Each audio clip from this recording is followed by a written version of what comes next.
Paano kung isang araw paggising mo mula sa pagkakaratay, malaman mong mula sa isang estudyanteng barumbado na hindi makapasa sa high school ay bigla kang naging isang santo na may napakataas na antas ng kakayahan? Ang mundo mo ay puno ng mga halimaw na mutant na nagbabalak lipulin ang sangkatauhan. Kung ikaw lang ang may kakayahang pumatay sa kanila, ngunit kailangan mong isugal ang iyong buhay, pipiliin mo bang mamuhay ng payapa o maging isang superhero na nag-evolve?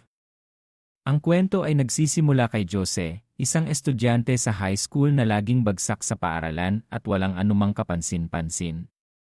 Kahit ang kakayahang ibinigay sa kanya ng Diyos ay ang pinakamasama. Gayunpaman, si Jose ay palaging namumuhay ng walang pag-aalala. Mayroon lamang siyang isang matinding pangarap, ang maging isang taong super at matagumpay na makapasa sa pagsusulit. Sa araw na yon, napakaraming sumali sa pagsusulit sa pasukan sa akademya ng mga supertao. Sila ang mga mahuhusay na estudyante na nakapasa sa pagsusulit sa pagsulat. Ngayon ay dumalo sila upang lumahok sa susunod na round, ang pagsusuri sa antas ng talento. Sa madaling salita, ang super talent sa mundong ito ay nahahati sa 5 antas: puti, bughaw, lila, pula, at itim. Ang akademya ng mga supertao na pinapasukan ni Jose ay partikular na pumipili ng mga estudyanteng umabot sa antas 3, lila, pataas. Ang mga nasa ilalim nito ay hindi karapat-dapat. Maagang dumating si Jose sa paaralan at sabik din tulad ng iba pang kalahok. Sa wakas, dumating ang kanyang pagkakataon at si Jose ay umakyat sa entablado. Ang bawat isa ay tumayo sa harap ng isang bola upang maghanda para sa pagsubok ng kakayahan. Ang mga resulta ng ibang aplikante ay hindi masama. Hindi maintindihan kung bakit siya lang ang naging katatawanan ng lahat.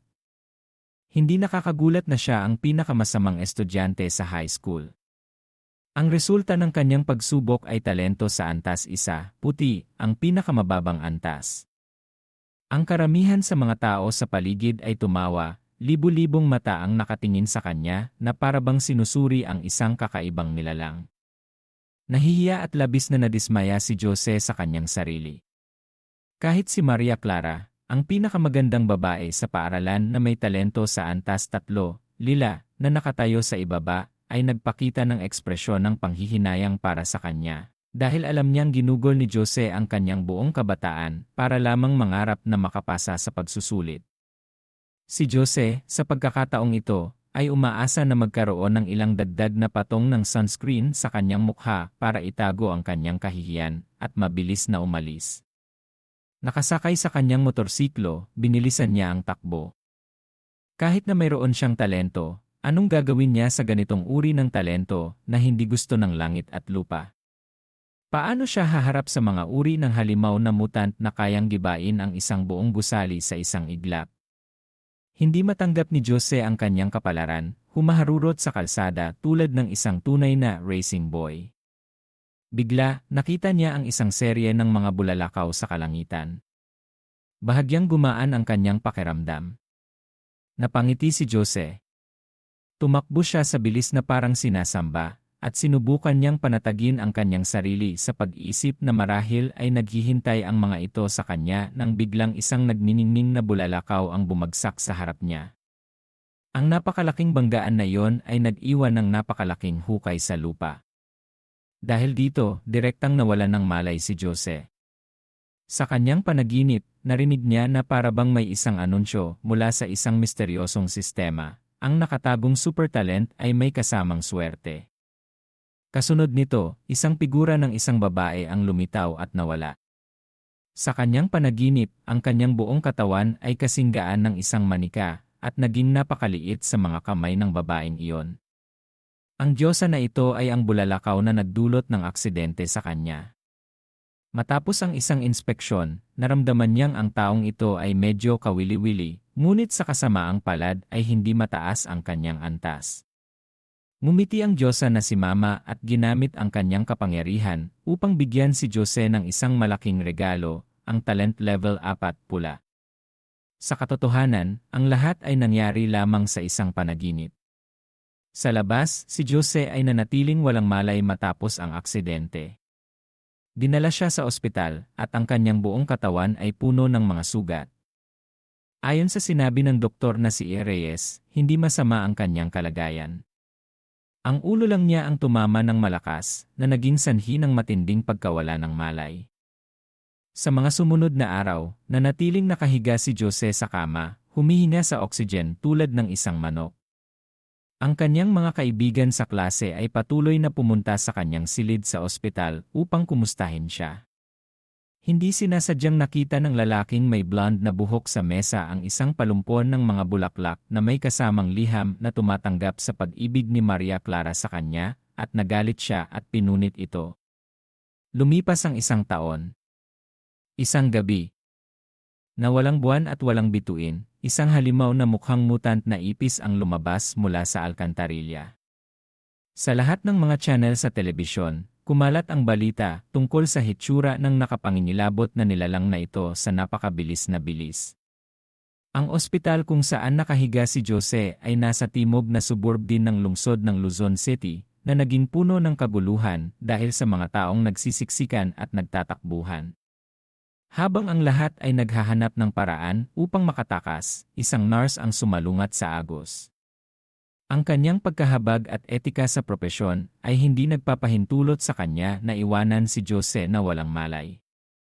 Nagmamadali siyang tumakbo sa hallway at binuksan ang pinto, at nagmadaling lumapit sa kama nang bigla niyang maramdaman na may isang bagay sa likod niya na papalapit sa kanya. Sa pagtingin sa refleksyon sa salamin, nagulat siya nang makita niya ang isang mutant na ipis na may nakapangingilabot na itsura na nakatayo sa likod niya. Ang mga paa nitong puno ng mga tinik ay mahigpit na humahawak sa kanyang mga balikat, at ang dila nitong puno ng laway ay dahan-dahang dumaloy sa kanyang maputi at mamula-mulang mukha. Akala niya ay malapit na siyang maging appetizer para rito. Ipinikit ng nurse ang kanyang mga mata at umasa sa langit nang bigla niyang maramdaman na para bang gumalaw ang kamay ng pasyente sa harap niya. Kasunod nito ay isang malakas na pagsabog na may kasamang nakakasilaw na liwanag na sumira sa halimaw sa tabi niya. Lubhang naguguluhan ang nurse. Paglingon niya, nakita niya ang pasyenteng si Jose na mahina pa ring nakahiga sa kanyang kama, na biglang bumangon at nagpakita ng kanyang 8 pack ng tiyan. Sa labas ng gusali, ang mga halimaw na mutant ay masigasig na umaakyat, at ang kanilang kasama sa silid ng ospital ay binuksan na ang kanyang bangkay. Ang nurse ay natakot na lumuhod sa lupa, umiiyak. Sa kabutihang palad, dumating ang lalaki sa tabi niya at magiliw siyang tinulungan. Sa pagtingin sa binata sa harap niya na napakagwapo at malakas, hindi niya maisip na ilang minuto pa lamang ang nakalipas. Natatakot siya na mamatay ito sa ilalim ng mga kuko ng mga higanteng ipis. Matagal nang walang malay si Jose. Pagkagising niya, nakita niyang nakahiga siya sa ospital at lalo siyang nagulat nang makita niya ang lahat ng mga ipis sa paligid. Ayon sa paliwanag ng nurse na si Nars Santos, ipinaliwanag ng gobyerno na dahil sa polusyon ng tubig na dumadaloy sa mga imburnal, hindi sinasadya itong naging magandang kondisyon para sa mga mutant na ipis na dumami. Ang lahat sa lungsod ay masigasig na lumilikas. Si Nars Santos ay inatasang pangalagaan siya, kaya hindi niya kayang iwanan siya. Nakita ni Jose na tinatali ang kanyang shirt para takpan ang kanyang 8 pack ng tiyan, habang ngumingiti ng mahina nang tanungin siya ng nurse kung bakit ang isang estudyanteng lalaki na halos mamatay sa isang aksidente ay may kakayahang gumamit ng isang suntok para sirain ang buhay ng halimaw. Walang maniniwala rito. Maaaring mukha siyang walang malay, ngunit sa katotohanan, lihim siyang nagsasanay ng martial arts sa loob ng 1 taon habang nakahiga sa kama. Upang pigilan ang bibig ng nurse sa patuloy na pagtatanong, nagmadaling baguhin ni Jose ang paksa at naghandang umalis kasama si Nars Santos.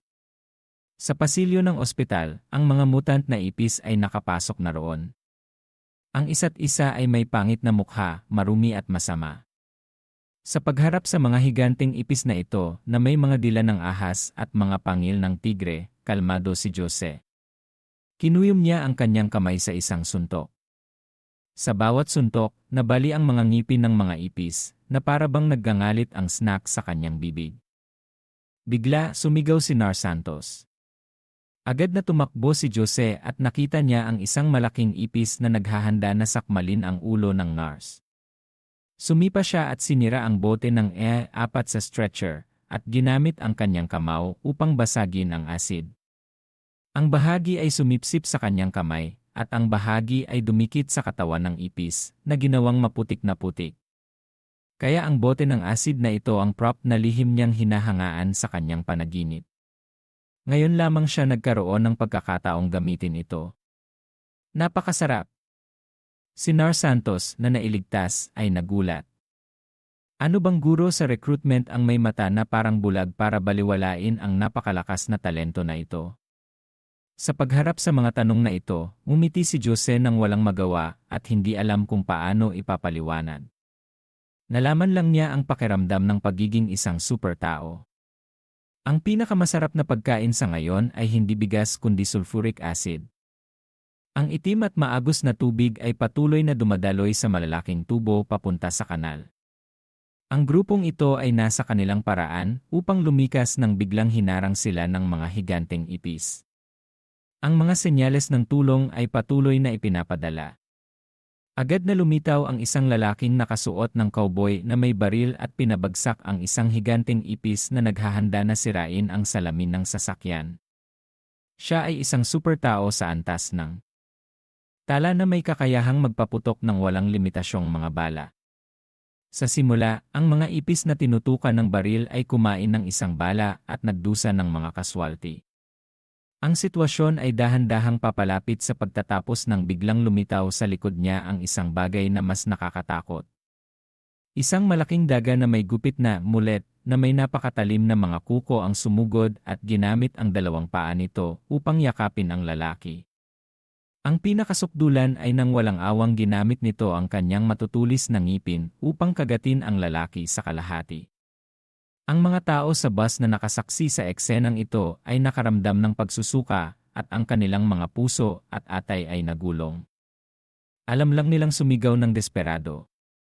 Sa pagkakataong ito, matagumpay na nakataka si Jose kasama ang magandang nurse. Pagkaalis sa bakuran ng ospital, nasaksihan ng dalawa ang pagguho ng tulay sa harap nila. Isang radyo na nahulog ng isang tao ang nagsimulang mag-broadcast ng balita tungkol sa paglitaw ng mga higanteng mutant na daga. Dahan-dahang pinulot ni Jose ang radyo. Hiniling niya sa taong nasa kabilang dulo ng linya na ipaalam sa kanya ang higit pang impormasyon tungkol sa mga daga. Pagkarinig ng pagpapakilala sa kanyang sarili bilang isang estudyante sa high school na hindi nakapasa sa entrance exam, sinumpa siya ng taong nasa kabilang dulo ng linya hanggang sa hindi niya magawang tapusin ang kanyang mga salita. Isang bata na may mabahong hininga ang nangahas na hamunin ang mga kakaibang hayop at agawin ang pader. Totoong katawa-tawa. Ang huling bus na puno ng mga doktor na lumilikas ay malapit ng itapon sa tulay ng isang higanteng daga. Masigasig na pinatalas ng daga ang mga ngipin nito, at ang mga nasa loob ay natakot hanggang sa halos lumabas ang kanilang mga puso. Hindi pinansin ang mga babala ng reporter, hindi kayang tiisin ni Jose na makita ang kamatayan. Agad siyang tumakbo kasama si Nar Santos sa pinangyarihan. Kapag nahihirapan ang mga pasyente, ang mga doktor ang mga life raft. Kapag nasa panganib sila, ang isang taong katulad niya lamang ang kayang tumulong. Paano malalaman kung hindi susubukan? Muling ginamit ni Jose ang kanyang acid punch at sumugod upang suntukin ang bibig ng malaking daga. Kahit na ang mga karaniwang ipis na kasing laki ng daliri ng paa ay kasing taas na ng isang may sapat na gulang, ang mga daga ngayon ay mas malaki kaysa sa isang bahay. Kung gumamit lamang siya ng mga kuko nito para paluin siya, natatakot ako na wala na siyang ngipin para kumain ng lugaw ng daga. Ang mga daga ay napakabilis na mga hayop. Kung ayaw mong mamatay, hindi mo dapat hayaan silang hawakan ka. Sa pag-isip na ito, sinubukan muna ni Jose na ilayo ito sa bus. Ang daga ay may mainitin ang ulo at agad na hinabol siya. Sa bawat hakbang na ginagawa nito, ang lupa sa ibaba ay nag-iwan ng mga butas. Napagtanto ni Jose na may kaunting pagkakataon, kaya't nagbalik loob siya, at ginamit ang kanyang thunder punch para suntukin ito at baliin ang mga ngipin nito. Bumagsak ang daga sa isang malalim na hukay, nakapikit ang mga mata na para bang walang malay. Gusto sanang bigyan ni Jose ang hayop ng huling suntok nang maalala niyang ang mga daga ay mahusay sa panlilinlang at nagpapanggap na patay. Nga pala, naghihintay lang ng pagkakataon ang daga. Nakita ni Jose na papalapit siya at agad na bumangon at sumugod para gamitin ang matutulis na ngipin nito para kagatin siya. Hindi maganda, nahulog siya sa bitad. Sa 36 na estratehiya, ang pagtakbo ang pinakamahusay na opsyon. Sa loob ng isang buwan ay nakahiga siya, kaya ang kanyang katawan ay naging manhid. Ang kanyang suntok ay talagang hindi sapat upang patayin ang kakaibang hayop na antas general. Kung gayon, dapat niyang ipakita sa kanila ang kanyang karunungan. Nang makita niya ang isang sasakyan na puno ng gasolina sa gilid ng kalsada, agad na nilampasan ni Jose ang mga hadlang at inakay ang daga sa tamang lugar. Naghihintay itong pumasok sa peligrosong sirkulo. Dahan-dahang kinuskos ni Jose ang lighter sa kanyang kamay. Isang nakabibinging pagsabog ang pumunit sa kalawakan. Ang daga ay nasunog na para bang si Son Wukong ay nahulog sa 8 trigram na pugon. Wala itong magawa kundi panoorin si Jose na matatag na nakatayo sa dagat ng apoy. Lumalabas na nagising na niya ang kakayahan ng symbiosis na maaaring humiram ng apoy upang madagdagan ang kanyang lakas. Sa huli, winakasan niya ang landas ng mga hayop gamit ang kanyang naglalagablab na suntok.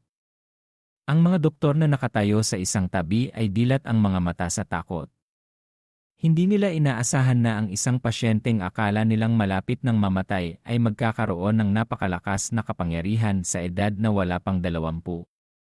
Ang balita ng pagkawala ng kakaibang hayop na antas general sa isang iglap ay nagpagulat sa command post. Ang babae na may malalaking boobs ay gumagamit ng radyo upang makipag-ugnayan sa kanyang mga kasamahan sa paaralan. Siya ang pinakamagandang babae sa akademya, si Maria Clara. Wala silang alam tungkol sa pagkakakilanlan ng taong gumawa ng himala. Akala lang nila ay isang bayani ito mula sa ibang lugar o isang mutant na hindi pa nakarehistro sa system. Sa istasyon ng tulong, pagkatapos ng engkwentro, si Jose ay binabalutan ni Nar Santos at pinasalamatan siya. Sa harap ng gate ay may isang babae na may sobrang kahanga-hangang katawan na sumisigaw ng malakas. Siya ang ate ni Jose. Akala niyang walang malay pa ang kanyang kapatid, kaya gusto niyang pumasok para iligtas siya. Huhu, hindi pa nahahawakan ng kapatid kong lalaki ang kamay ng isang babae, ngunit kailangan na niyang mamatay. Pagkarinig ng kanyang pangalan, nanigas si Jose at tumingin. Ang kanyang ekspresyon ay sapat na upang maunawaan na ang isang taon ng pagtulog ay maaaring pansamantalang makalimutan ng isang tao na mayroon siyang isang ate. Sa muling pagkikita, agad na sumugod ang ate niya at niyakap siya, humahagulgol. Namumutla si Jose at hindi niya alam kung paano tutugon. Bigla niyang naalala na sa nakalipas na taon, sa kanyang pagkawala ng malay, ilang beses niyang narinig ang kanyang ate na nagkukwento tungkol sa pag-overtime para magkaroon ng sapat na pera para sa paggamot. Ang magandang ate niya ay gumugol ng maraming pagsisikap sa loob ng mahabang panahon. Sa pagbabalik sa kanyang mahal na tahanan, sa wakas ay nakahiga si Jose at umungol.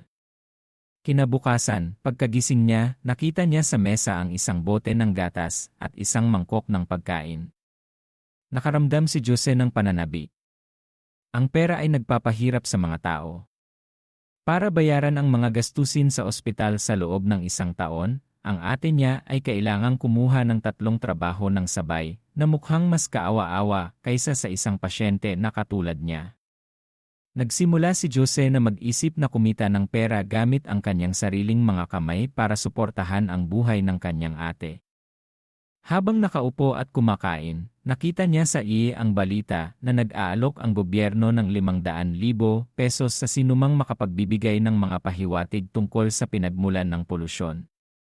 Ang gantimpala para sa pagpatay sa isang maliit na ipis ay 3,000 pesos. At ang gantimpala para sa isang mutant na daga ay umabot sa 50,000. Halos lunukin ni Jose ang kanyang chopsticks. Ang gantimpala ng gobyerno ay hindi lamang sapat para bayaran ang kanyang mga utang, kundi maaari rin siyang lumipat sa isang bagong lugar at bumili ng mga mamahaling gamit sa makeup para sa kanyang ate. Ang pagtanggal ng pinsala para sa mga tao ay mayroon ding pera upang tustusan ang buhay. Hindi siya nakakita ng anumang pagkawala. Nagpasya si Jose na pumunta roon ng personal upang mag-imbestiga. Una, nagpasya siyang pumunta sa reward hall. Nang makita siya ng resepsyonista, masigasig siyang nagtanong. Hindi nagpaligoy-ligoy si Jose. Sinabi niyang pumunta siya rito dahil gusto niyang sumali sa koponan ng extermination ng ipis. Dinala siya ng resepsyonista sa isang training ground kung saan ipinapakita ng mga super tao na katulad niya ang kanilang mga kakayahan upang makita kung sino ang dapat sumali.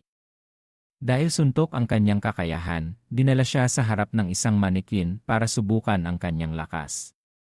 Pinagalaw ni Jose ang kanyang pulso at sinubukang buong lakas na suntukin ang robot na ibinubuhos ang lahat ng kanyang emosyon.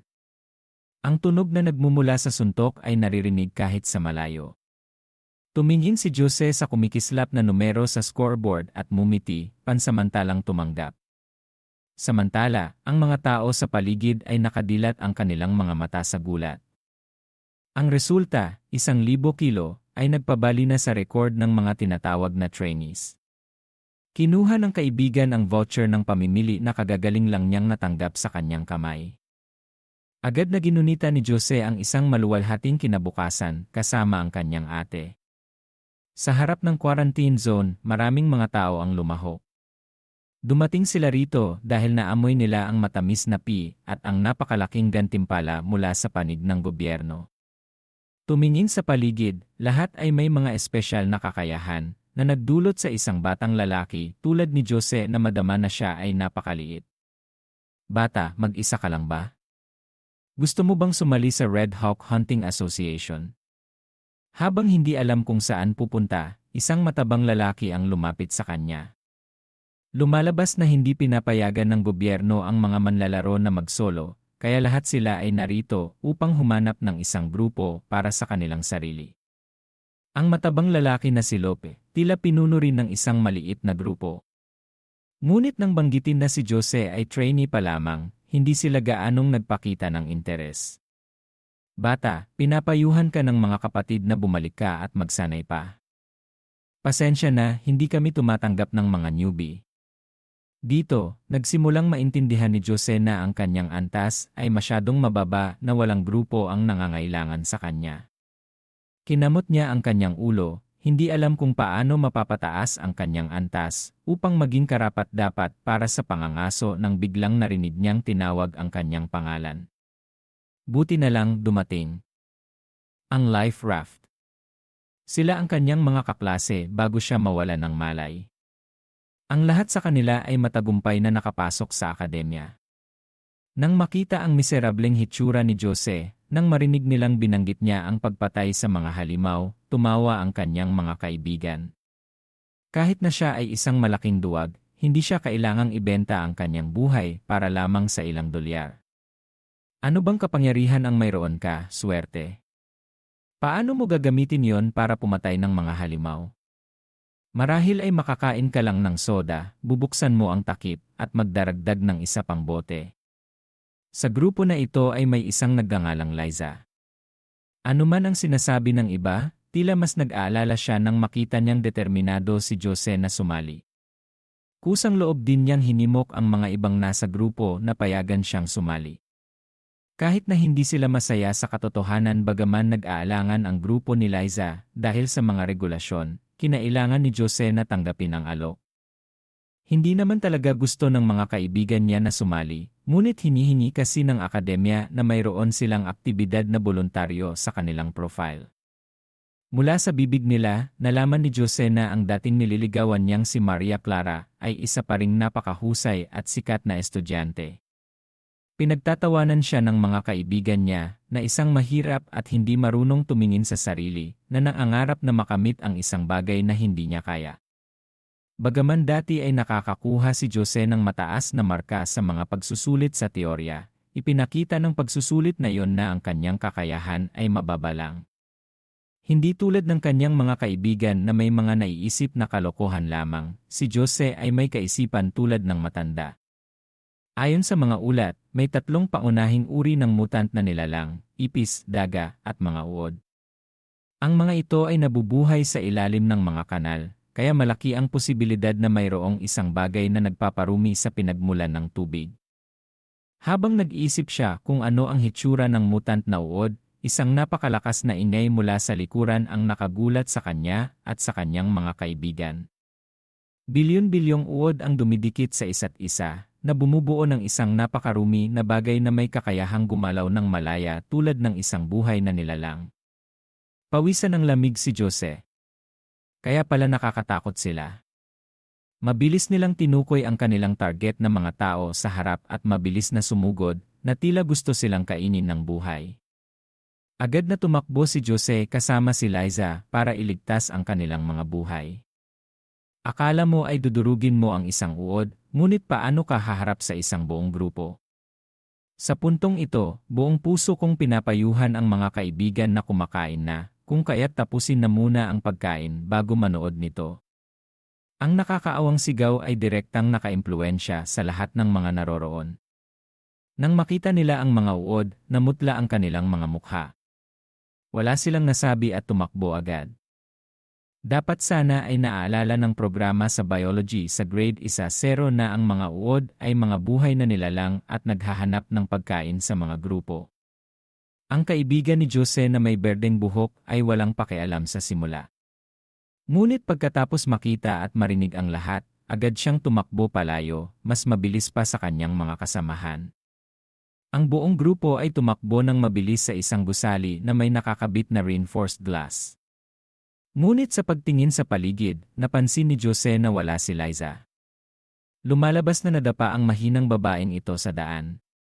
Nang makita na papalapit na ang mga uod, hindi nag-isip si Jose at agad na tumakbo papunta sa kanya. Agad niyang kinuyom ang kanyang kamay sa pamatay sunog sa gilid ng kalsada. Sumabog ang tubig. Ginamit muli ni Jose ang kanyang natatanging kakayahan para palakasin ang dami ng tubig. Ngayon, malalaman kahit ang mga ninuno ng mga uod ang pakiramdam. Napapalibutan siya ng tubig. Matapos ang pagbaha, hindi pa rin namatay ang mga uod. Habang nasasakal pa rin sila sa tubig, agad na tinulungan ni Jose si Liza na tumakbo papunta sa ligtas na kanlungan. Hindi alam ni Liza kung bakit bigla siyang tinamaan ng pana ni Cupido. Malinaw naman na isang estudyante lang si Jose na hindi makapasa sa akademya, ngunit bakit ngayon ay nararamdaman niyang siya ay napakagwapo? Totoong maganda lang ang lalaki kapag siya ay ipinanganak na muli. Ang aksyon ng pagliligtas sa kagandahan ay nagdulot sa buong grupo na baguhin ang kanilang mga pananaw kay Jose. Bilang isang grupo ng mga mahuhusay na estudyante, may dalawang lalaki na hindi alam kung bakit nakatayo lang doon at pinapanood ang nagligtas sa kanilang kaibigan. Hindi pinansin ni Jose ang walang katuturang mga salita. Inutusan niya si Liza na gamutin ang kanyang sugat at pagkatapos ay inutusan ang buong grupo na manatili roon. Akala niya ay siya ang sumpa. Sa huli, ang lahat ay nakasalalay sa kanya. Mag-isa siyang nagpunta para suriin ang gusali upang tiyakin na walang sulok na maaaring pasukan ng mga uod. Lumapit siya sa lab na nag-eksperimento. Sa paglalakad sa paligid, napansin niyang nasira ang ecological cage. No siyam sa labas. Kaya ang insekto sa loob nito ay nawala noong nakaraang 6 na buwan. At ang mas nakakatakot na katotohanan ay sa loob ng cage no siyam na ito, ang hayop na nawala ay isang alupihan. Matapos ang matagal na panahon ng hindi nakahanap ng mga pahiwatig, naglakad si Jose upang suriin ang ibang lugar. Nakakulong ang pinto. Sa paligid ng gusali walang pasukan. Ayon sa teorya, hindi dapat makapasok dito ang mga mutant na uod. Papapanatag na siyang umalis nang biglang dumaan ang kanyang tingin sa isang salamin ng pinto. Nakita niya ang isang pamilyar na figura, si E.F. Dimagiba, ang doktor na nagamot sa kanya. Hindi alam kung bakit siya lumitaw sa loob ng quarantine zone. Tumingin siya sa paligid ng palihim. Parang may hindi maganda. Sa sandaling ito, tumunog ang telepono sa kanyang bulsa. Sa kabilang dulo ng linya, isang boses ng babae na kasing tamis ng tubo ang nagparamdam sa kanya.